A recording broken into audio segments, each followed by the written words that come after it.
好，大家好，又翻到嚟今日嘅 Royal Purple 秘密集會所嘅時間。咁今日咧繼續都係推翻呢個灣區 Bay Racer 嘅 page 嘅。咁大家如果得閒嘅話咧，咁就記住啦，盡量咧就拉多啲個 page 啦。夠200人咧就會又有禮品送啦，送一部 Brass Arrow 嘅嗰個係金屬色嘅特別版。咁尤其咧我自己個人覺得咧，如果係攞嚟做呢個金屬色嘅車咧，其實係一流嘅，因為佢本身個殼已經係銀色噶啦。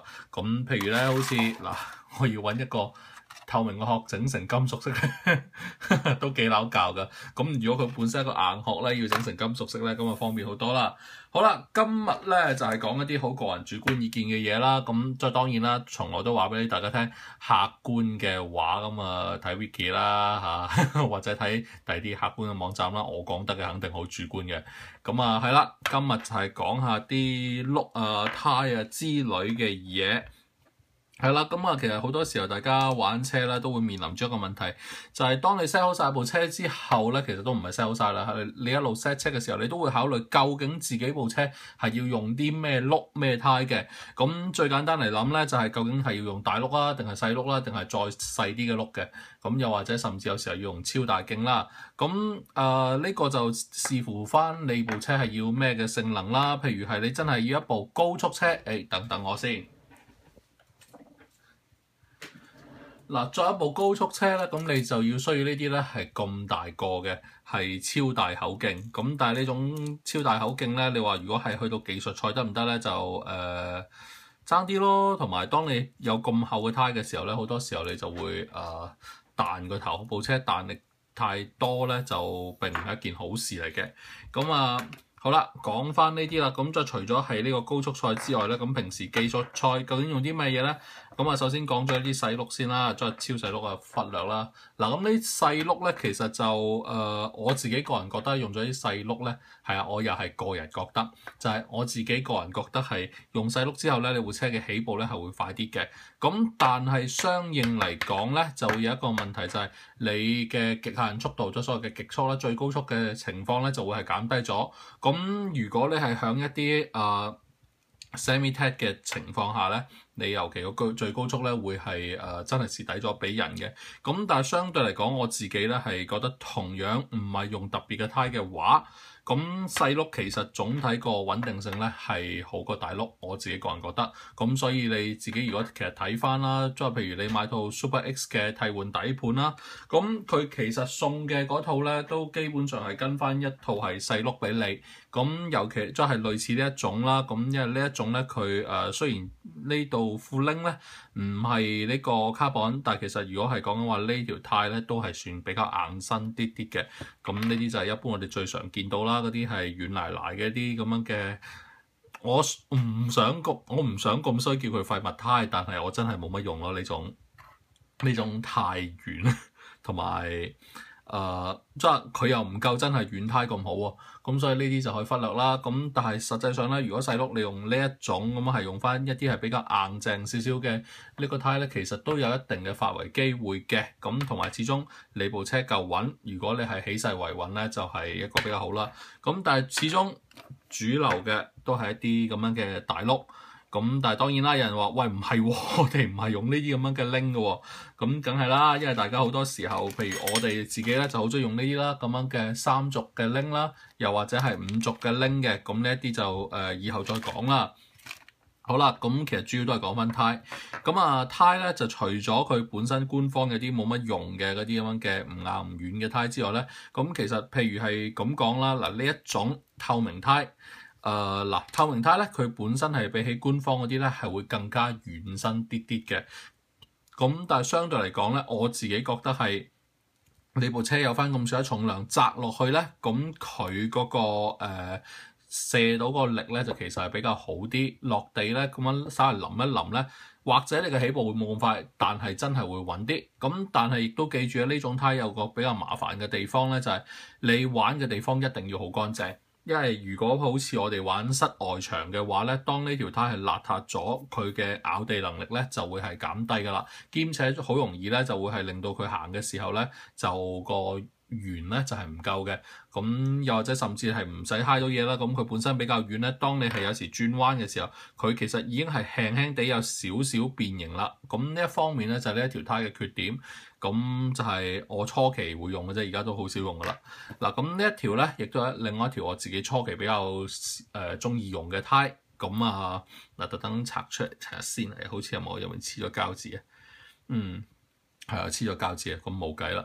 嗱，咁啊，嗱呢一條胎，如果大家認真啲睇咧，嗱佢其實咧係呢度外圍咧係窄窄地，呢度咧係稍為咧係闊身少少嘅。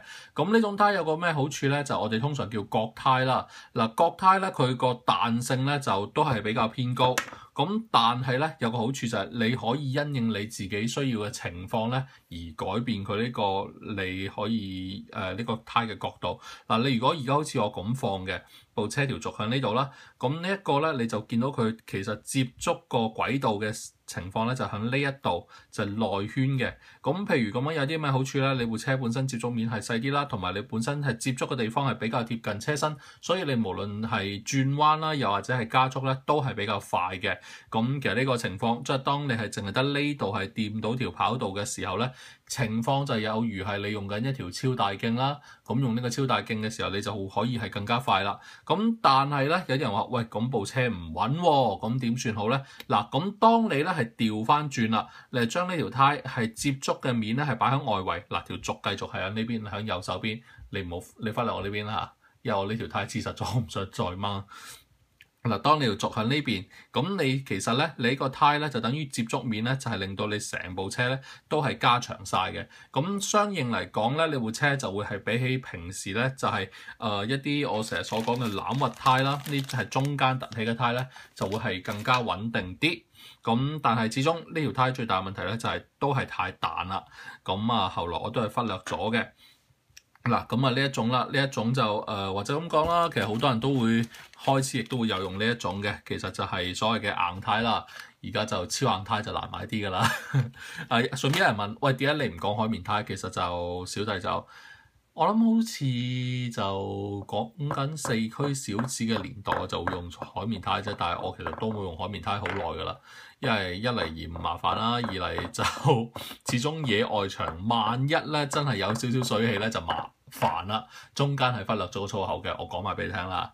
咁啊，當然啦，其實而家講緊呢種硬胎啦，硬胎有啲咩好處咧？硬胎就係你本身你部車落地之後咧，震嘅可能性咧就減低咗，咁所以咧就係你部車會落地係會更加穩啦。咁但係佢有個唔好處咧，就係相應嚟講，我自己用嘅時候發覺咧，佢嘅加速力咧係唔夠嘅，同埋係總體嚟講，始終佢呢個口徑咧就有少少輸蝕。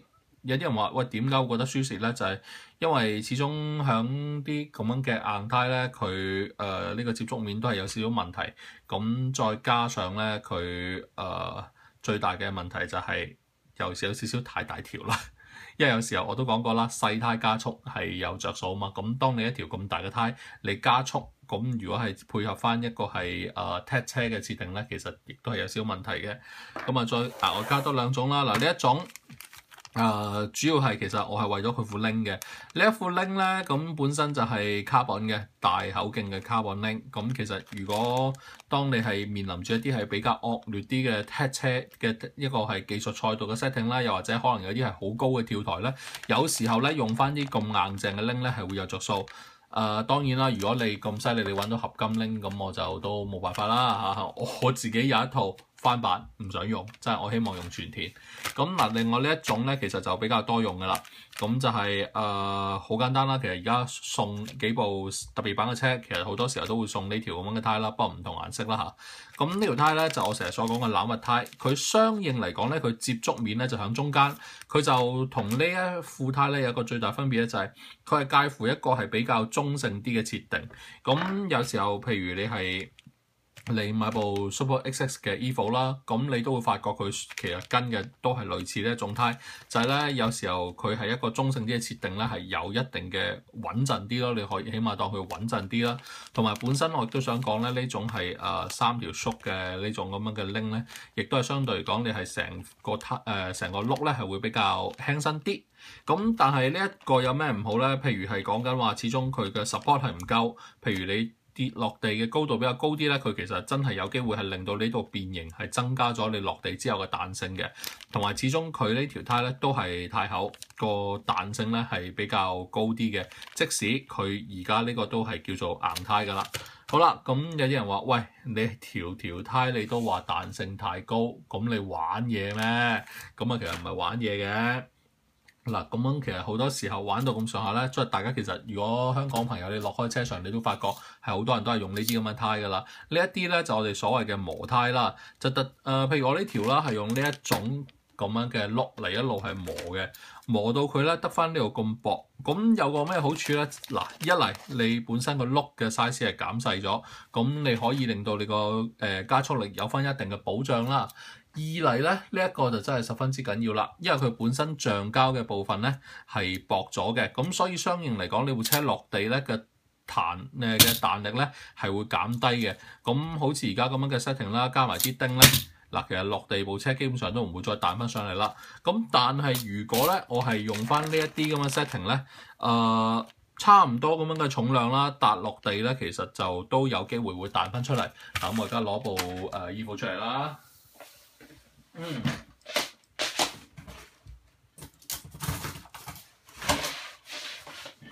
嗱，咁部 EVO 啦，嗱，其實而家落地咧就已經係叫穩啦，但係你睇下喎，嗱，一粒、兩粒，後面再加多粒，要咁多釘咧先至穩嘅。咁雖然呢個後面咧係都係用兩粒魚雷，但係咧我就算唔放魚雷咧，都基本上落地咧係唔會有太大嘅反彈嘅。但係咧就如果係用呢一種咁嘅角胎咧，就會有一個問題就係嗱，佢其實落地之後咧佢係會唔穩啦。有時候即係一時時啦，同埋佢始終個反彈都係比較犀利，咁所以咧呢一個咧就係點解大部分人咧玩到咁上下嘅時候都會開始選擇用呢一種咁樣嘅胎嘅。咁就係始終都係為咗係要一個更加穩定嘅發揮啦。咁同埋玩到咁上下咧，有啲人會甚至喺呢度咧就再將外邊咧偷薄咗，就入面咧就留翻多啲。咁個情況咧其實就會係接近翻呢一隻。咁你就可以一嚟達到高速轉彎嘅效果，二嚟咧你亦都係可以減少到你部車落地之後嘅反彈力嘅。咁就有啲人問：喂，超大徑點啊？嗱，超大徑真係高速專用。喂，嗱，你睇下本身呢個超大徑嘅部分就係得呢度咁窄窄嘅啫，你唔會諗住呢部車你係會攞嚟搭落地，跟住然之後就再彈翻上嚟係嘛？你一搭落地呢條胎都變形啦，係嘛？咁呢個高速車專用就唔特登講啦。好啦，咁其實亦都講到咁上下啦，就今日我又會問咗好多問題咧，等我諗下先。我今日問咗幾多個問題咧？又或者係我今日問咗自己幾多次咧？又或者係我今日考慮咗我自己問咗幾多次咧？冇計啦，其實好多時候拍 video 肯定我自己都有好多問題啦。咁又或者係今日會唔會主觀咧？我講出嚟啲嘢梗係主觀㗎啦，繼續提醒你絕對主觀添啊！好啦，咁今日講到呢度啦，啱亦都乘機抽水抽咗幾下。咁大家記住啦，有任何嘅問題其實都係可以喺 YouTube 度留言俾我啦，又或者係 like 呢個 page。咁 once 佢哋嘅 admin 咧見到有啲咩問題，可能係需要係佢答到嘅就自然會答啦。如果答唔到嘅話，佢可能要問我。但係如果我都唔識答咧，咁就冇計啦。因為其實我玩四驅車都係一個初哥嚟嘅啫，就絕對咧唔係咩高手。好，感謝收睇今日嘅 Royal Popo 嘅秘密集會啦。咩話？你想睇多次個殼？唔係啫，金色嘅咩啫嘛，金色嘅 Aero Avante 個殼啫嘛，有咩問題啊？冇乜問題啊，噴咪有咯，係咯，係咯，咁啫嘛。好，繼續感謝你係收睇今日嘅 Royal Popo 秘密集會啦。